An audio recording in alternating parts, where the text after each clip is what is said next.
बऱ्यापैकी स्थिती होती, खाऊन पिऊन सुखी होतो. मी 80% वर मिळत असताना ड्रॉप घेतलं.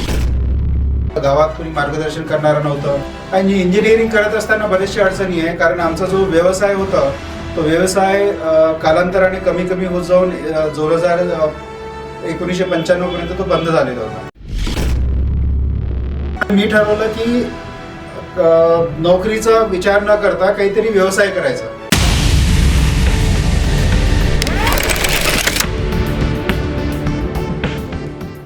मी नितीन लोणबले, मूळचा तळोदी बाळापूर, तालुका नागभीड, जिल्हा चंद्रपूर.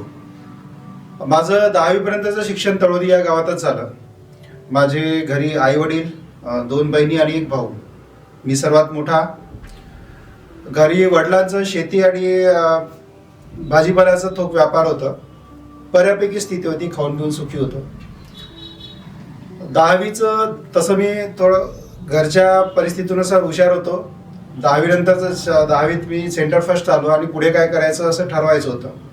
तर माझा आतेभाऊ होता, तो इंजिनिअरिंग करत होता आणि इलेक्ट्रॉनिक्समध्ये होता. त्याच्यामुळे माझ्या डोक्यात पण तेच झालं की मला इलेक्ट्रॉनिक्स इंजिनियर व्हायचं आहे. म्हणून मी पॉलिटेक्निकला फॉर्म भरला. तिथे इलेक्ट्रॉनिक्स नाही मिळालं, मेकॅनिकल किंवा इलेक्ट्रिकल मिळत होतं म्हणून मी ते नाकारलं. 11वी 12वी करायचं ठरवलं आणि 11वी 12वी नंतर 12वी करत असताना परत मला अशी स्थिती आली की माझा 80च्या वर मार्क्स मिळत होते, पण त्यात सफिशियंट नव्हते की इलेक्ट्रॉनिक्स इंजिनियर मला ॲडमिशन मिळावं म्हणून मी काही जे माझ्या जवळच्या नात्यातील काही जाणकार व्यक्ती होते त्यांना विचारलं काय करायचं. तर त्यांनी मला सांगितलं की तू ड्रॉप घे. मी 80% वर मिळत असताना ड्रॉप घेतलं आणि परत रिपीट केली. म्हणजे 1 वर्ष माझा तिथे गेला. त्याच्यानंतरही मला तेवढेच पर्सेंटेज मिळाले आणि मग काही अडचणी, क्रिमिलियरची अट लागू झाली. ते मला माहीत नव्हतं, गावात कोणी मार्गदर्शन करणारं नव्हतं. त्याच्यामुळेही मला पाहिजे ती इंजिनिअरिंगला ब्रँच मिळू शकली नाही. शेवटी मला प्रायव्हेट कॉलेजमध्ये इलेक्ट्रॉनिक्स मी घेतलं आणि माझं इंजिनिअरिंग 1999ला पूर्ण केलं मी. आणि इंजिनिअरिंग करत असताना बरेचशे अडचणी आहे. कारण आमचा जो व्यवसाय होता तो व्यवसाय कालांतराने कमी कमी होत जाऊन 1995 पर्यंत तो बंद झालेला होता. त्याच्यामुळे घरची आर्थिक परिस्थिती पण हलाखीची होती. मला इंजिनिअरिंग करताना आर्थिक अडचणी गेल्या. बरेचदा मला पुस्तक आणि नोट्स घ्यायला पैसे राहत नव्हते. तर मी इकडून तिकडून कसं तरी ॲडजस्ट करत मी माझं इंजिनिअरिंग पूर्ण केलं. आणि इंजिनिअरिंग पूर्ण केल्यानंतर नेमकं झालं असं की त्यावेळेस सन 2002 ते 2002ला रिसेशन होतं, मंदी होती. त्याच्यामुळे बाहेर मला जॉबसाठी जायचं तर मग पैसे पाहिजे होते आणि घरी परिस्थिती एवढी नव्हती की घरी मला 100 रुपये फॉर्म भरायसाठी मिळणं कठीण होतं. त्याच्यामुळे मी बाहेर जाऊन जॉब शोधायचा विचार सोडूनच दिला. आणि घरी 2 बहिणी लग्नाच्या असल्यामुळे त्यांच्या मोठ्या बहिणीचं लग्नाची वेळ आली होती आणि लहान भाऊ पण होता, तो पण काहीच करत नव्हता. त्याच्यामुळे माझ्या डोक्यात आलं की बाहेर जाऊन मी स्वतःचं पोट कदाचित भरीन, पण माझ्या परिवाराचं काय. त्याच्यामुळे मी ठरवलं की नोकरीचा विचार न करता काहीतरी व्यवसाय करायचा. मी ट्युशनचा प्रयत्न केला, पण ट्युशनला पाहिजे तसं गावात रिस्पॉन्स मिळाला नाही. तर त्याच्यानंतर मला त्यावेळेस सरकारने काय केलं होतं की जे सरकारी कर्मचारी आहेत त्यांना प्रमोशनसाठी, त्यांनी इन्क्रिमेंटसाठी त्यांनी MSCIT सारखंच एक CEDTIचा CDACचा कोर्स कंपल्सरी केलं होतं, 3 महिन्याचं सर्टिफिकेट. तर माझ्याकडे संधी चालू आली की मी तिथे मला टीचर्स लोकांना ट्रेनिंग द्यायचं होतं. आता टीचर्स लोकांना ट्रेनिंग बऱ्यापैकी पैसा मिळाला असता तर मला 1 वर्षात 1-1.5 लाख रुपये, 1.5 लाख रुपये त्यावेळेस मिळाले असते. तेव्हा मी विचार केला की 1 लाख रुपये घरी द्यायचं, घरची कुठला तरी व्यवसाय सुरू होतील आणि 50,000 रुपये घेऊन मी माझा जॉब शोधायसाठी पुणे मुंबईला जाईल. तर त्याच्यामुळे मी इकडनं तिकडनं जमवाजमव करून नातेवाईकाकडून इथून तिथून पैसा घेऊन मी एक कम्प्युटर इन्स्टिट्यूट सुरू केली 1 फरवरी 2000ला. त्याच्यानंतर काय झालं की 1 मार्च 2000ला सरकार बदललं आणि त्यांनी तो GR पण मागे घेतला. त्याच्यामुळे मला ज्या शिक्षकांना ट्रेनिंग द्यायची होती त्यांनी पण ॲडमिशन घेण्याचं नाकारलं. त्यामुळे ती इन्स्टिट्यूटचं पूर्ण सेटअप, घेतलेलं कर्ज, घरची परिस्थिती हालाकीची आणि त्यात एवढं मोठं कर्ज अंगावर बसल्यामुळे वडीलही टेन्शनमध्ये आले आणि मला पण टेन्शन आलं. तर त्याच्यामुळे आता या परिस्थितीतून झालं असं की बहीण लग्नाची होती, नेमकं तिच्या लग्नाची वेळ आली आणि घरी होता नव्हता पैसा ॲडजस्ट करून आम्ही तिचं लग्न करून घेतलं. आणि त्यात असं झालं की वडिलांचाही जो शेती चालू होता तोही व्यवसाय म्हणजे जवळपास बंदच झालं. तर त्याच्यामुळे पुढे काय करायचं शेवटी प्रश्नच निर्माण झाला मला. आणि शेवटी मी ठरवलं की काहीतरी करायचं, याच्यातून मार्ग काढायचा. पण मग परिस्थिती अधिकच खालावत गेली. ट्युशनचा प्रयत्न केला तेही नाही जमलं, कुठला तरी व्यवसाय करायचा प्रयत्न केला तेही नाही जमलं. मग सन 2000 मध्ये जवळपास आम्हाला आमचं राहतं घर विकावं लागलं आणि किरायाच्या घरात गेलो. सगळ्यांसाठी ती एकदम दुःखद परिस्थिती होती, शॉकिंग परिस्थिती होती. पण शेवटी मी वडील पण खचलेले होते. वडिलांना हिंमत दिली की जोपर्यंत मी आहे आणि माझे हातपाय सुरक्षित आहेत तोपर्यंत ही परिस्थिती आपण बदलू, तुम्हाला याच्यापेक्षा मोठं घर घेऊन देईल, तुम्ही हिंमत नका हारू. तेही माझ्या पाठीशी उभे राहिले. आणि 2005ला SP कॉलेजला मी जॉबवर लागलो. आणि SP कॉलेजला जॉब करत असताना मी बाकी इंजिनिअरिंग कॉलेजला इंटरव्ह्यू देत राहिलो. तर शेवटी मला 2005-06ला नागपूरच्या KDK कॉलेजमधून सिलेक्शन झालं आणि तिथून एक ऑफर आली जॉबची. पण माझ्याकडे मोबाईल नंबर नसल्यामुळे मी एका नातेवाईकाचा मोबाईल नंबर त्यांना दिलेलं होतं. तर त्यांनी नातेवाईकाला फोन करून सांगितलं की त्यांचं सिलेक्शन झालेलं आहे, तर त्यांना तुम्ही जॉईन करायसाठी पाठवून द्या. पण त्या नातेवाईकांनी का मला माहिती नाही, पण त्यांनी मला उशिरा ते कळवलं किंवा कळवलंच नाही. आणि मी जेव्हा त्यांच्याकडे 8 दिवसांनी गेलो तेव्हा त्यांना मला सांगितलं की तुझं सिलेक्शन झालं होतं, तू गेला नाही का. तर मी त्यांना म्हटलं की मला माहीतच नाही, तर मी कसं जाणार. तर त्यांनी म्हटलं होतं की त्यांना तुझा नंबर दिला होता, त्यांनी कॉल केला नाही का. तर आम्ही त्याला सांगितलं म्हणे की कॉलेजला चाललाय तो. तर मग नंतर त्यांच्याकडून नंबर घेऊन मी त्यांना कॉल बॅक केला. तर त्यांनी म्हटलं की मी 2-3 दिवस वाट पाहिली, तुमचा कॉल न आल्यामुळे मी दुसऱ्यांना जॉईन करून घेतलं. तर कदाचित तो माझ्या आयुष्यातील एक टर्निंग पॉईंट झाला असता. मला जॉबची खूप गरज होती, मी खूप स्ट्रगल करत होतो आणि माझी परिवार पण स्ट्रगल करत होता. आणि त्यावेळेस तो नेमका जॉब माझ्या हातातून गेल्यामुळे मला त्याचा मानसिक त्रास खूप झाला. पण मी त्याच्यातून खचून न जाता मी ठरवलं की नाही, पुढे काहीतरी मला चांगलं करायचं आहे. परत मी इंटरव्ह्यू देत राहिलो आणि 2006मध्ये मला परत इंजिनिअरिंग कॉलेजला जॉब मिळाला. राजीव गांधी इंजिनिअरिंग कॉलेज चंद्रपूरला जॉब मिळालं कॉन्ट्रॅक्ट बेसिसवर आणि मी तिथे जॉब जॉईन केलं. 2 वर्षानंतर कॉन्ट्रॅक्ट बेसिसवर असल्यामुळे आता माझं लग्नाचं वय झालं होतं आणि त्या तुटपुंज पगारात लग्न मेंटेन करणं आणि परत दुसरी बहीण लग्नाची होती, तिचं लग्न पण करायचं होतं, शक्य नव्हतं. तर त्याच्यामुळे मग 2007मध्येच बहिणीचं लग्न झालं. ते मग कसं तरी लग्न आटोपलं आम्ही. त्याच्या नंतर 2007लाच मला एक ॲड दिसली पेपरमध्ये. नागपूरच्या हॉटेल तुलीमध्ये इंटरव्ह्यूला गेलो तिथे आणि भिलाईच्या इंजिनिअरिंग कॉलेजला लेक्चरशिपचं जॉब होतं आणि ते कॉन्ट्रॅक्ट बेसिसवर नव्हतं, रेग्युलर होतं. तर त्याच्यामुळे मी तिथं सिलेक्शन झालं आणि तिथे जॉईन केलं सन 2007मध्ये.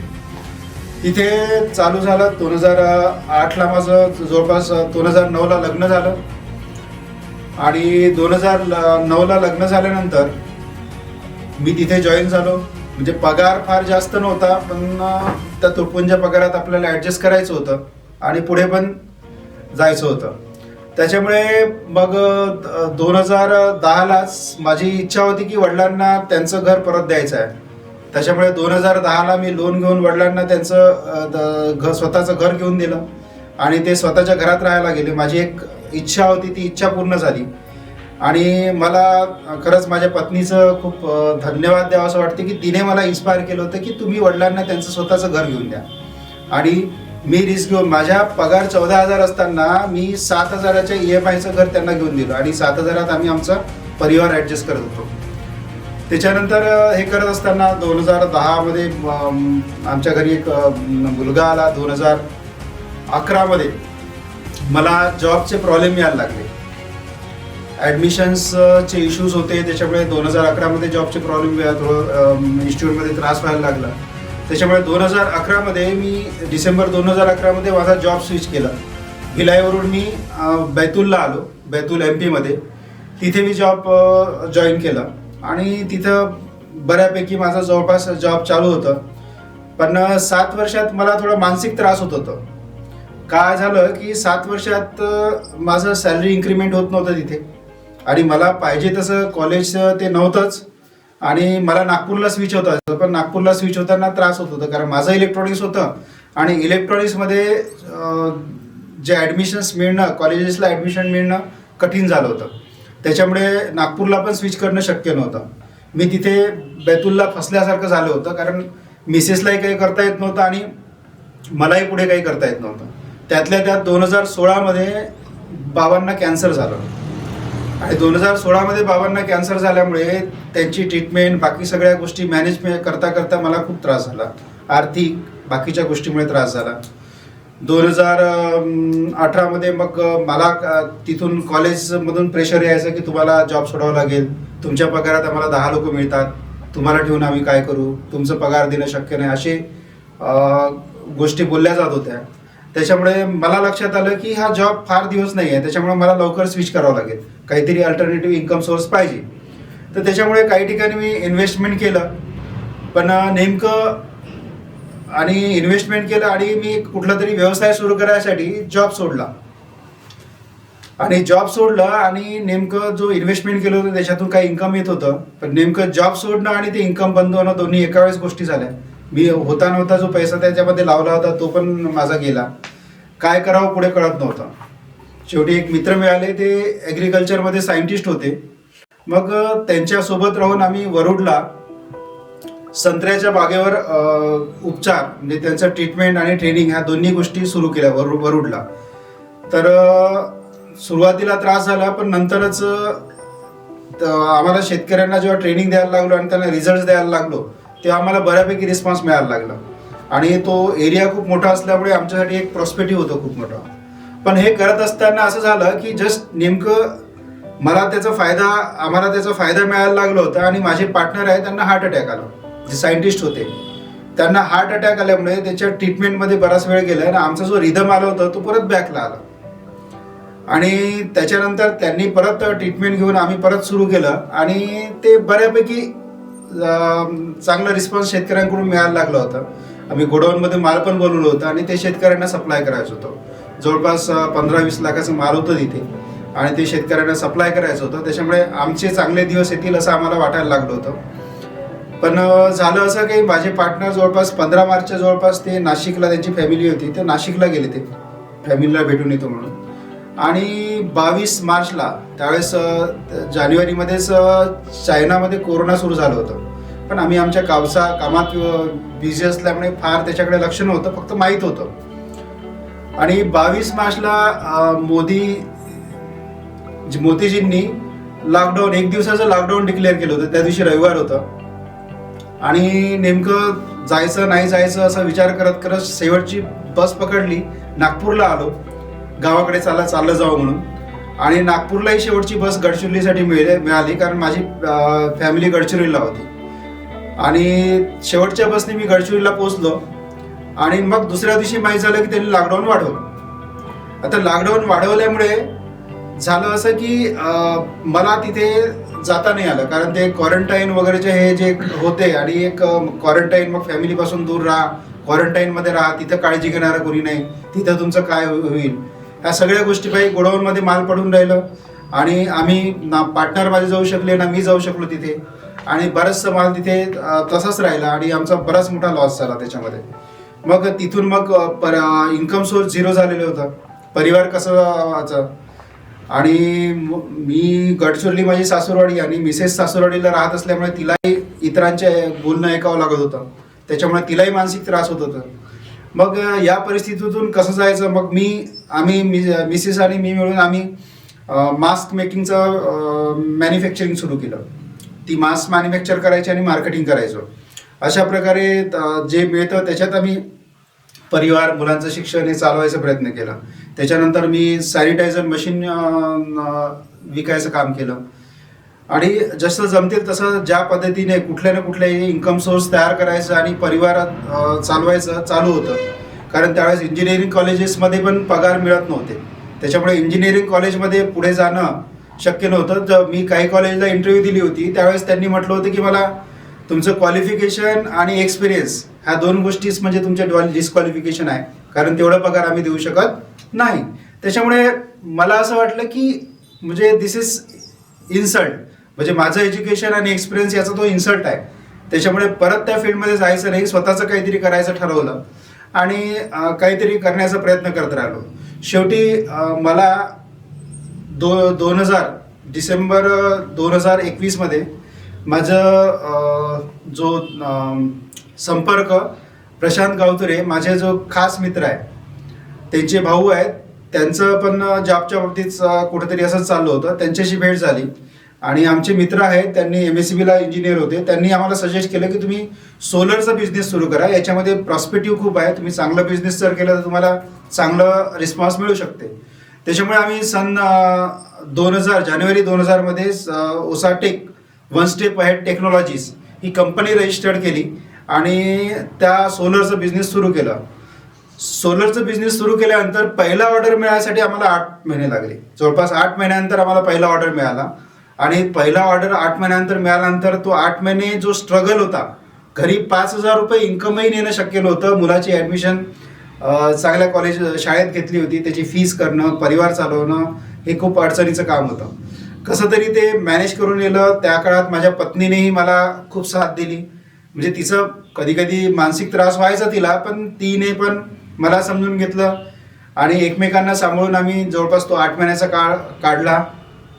पहिला ऑर्डर मिळाल्यानंतर मग आम्ही मागे वळून पाहिलं नाही आणि ते काम पुढे वाढत गेलं आणि मी कधीतरी सन 2000मध्ये इंजिनिअरिंग झाल्यानंतर मी नोकरी न करता जेव्हा व्यवसाय करायचं ठरवलं होतं, तेव्हा माझ्या डोक्यात होतं की मला जॉब सीकर नाही बनायचं आहे, मला जॉब प्रोव्हायडर बनायचं आहे. पण परिस्थितीमुळे मी जॉब करावं लागलं होतं, मला परिस्थिती खालावल्यामुळे जॉब करावं लागलं होतं. नंतर मग हळूहळू परिस्थिती, पण माझ्या डोक्यात होतं की मला जॉब करायचा नाही आहे. मी इंजिनिअरिंगला लेक्चरर म्हणून जॉब करत असताना माझं लक्ष हे होतं की मला स्वतःचा व्यवसाय काय करता येईल. आणि माझ्या डायरीमध्ये अजूनही लिहिलेलं आहे की मी 5-6 व्यवसाय जे चूज केले होते, त्याच्यामधला सोलर हा एक विषय बिझनेस होता जो मला करायचा होता आणि त्यातलाच एक बिझनेस, आणि तो माझ्या फील्डशी रिलेटेड असल्यामुळे माझ्या आवडीचा व्यवसाय मला मिळालं होतं. त्याच्यामुळे मग त्याच्यात मला अभ्यास करणं, त्याच्यात रिसर्च करणं, त्याच्यात पुढे जाणं, लोकांना पुन्हा काय चांगलं देतील त्याच्याचा विचार करणं, ते करत गेलो. मला आवड निर्माण होत गेली. वेळ जास्त जायचं, मेहनत खूप व्हायची. सुरुवातीला दोघेच होतो, दोघांनी सुरू केलं, मी आणि माझे पार्टनर.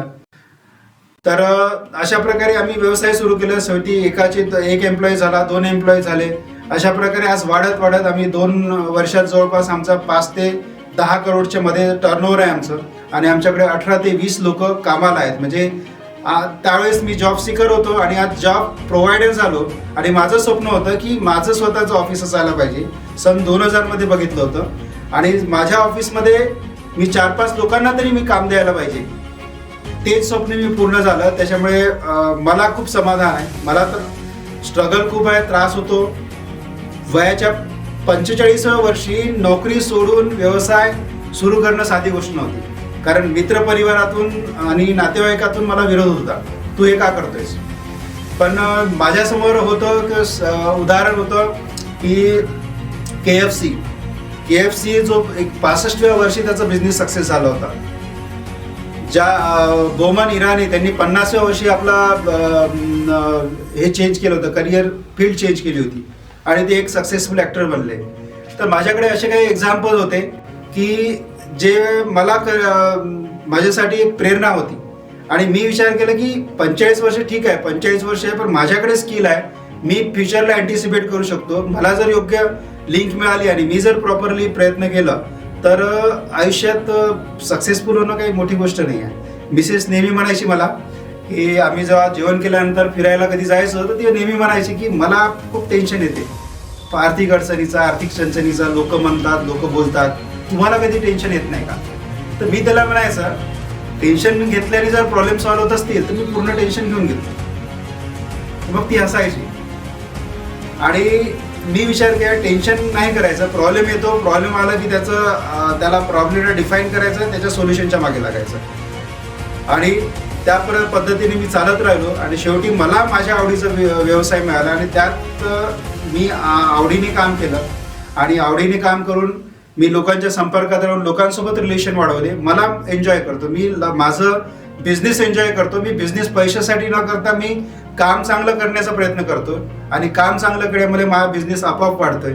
मला जी टीम 18 लोकांची माझी टीम आहे ती मी फॅमिलीसारखं समजतो आणि त्यांना फॅमिलीसारखं चालतोय आणि ते व्यवस्थितपणे काम करताय. त्याच्यामुळे माझी कंपनी पण वाढते आणि आज मी खूप समाधानी आहे आणि या कंपनीला मोठं करायचं आहे आणि माझी जी एम्प्लॉईची फॅमिली ती पण वाढवायची आहे आणि परत मला पुढे काय करता येईल ते प्रयत्न करायचा आहे. धन्यवाद.